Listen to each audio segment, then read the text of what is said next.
Welcome everyone. Today I'm going to show you how you can create drop lists on Microsoft Excel. First, you need to select the column that you add drop list with. So here I selected the A1, A2, and A3. So next, you're going to press the data. So next, you need to click the data validation. Like that.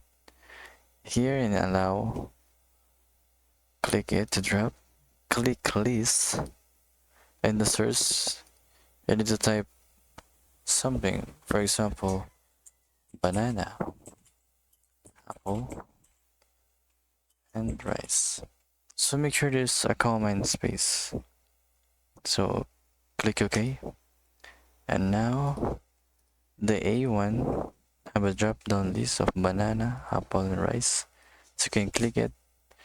And the A2 can click the apple, 3 the rice. So you can change it. So A2 will be the rice, A3 will be the apple.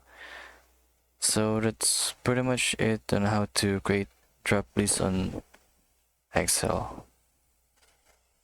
Thank you, everyone.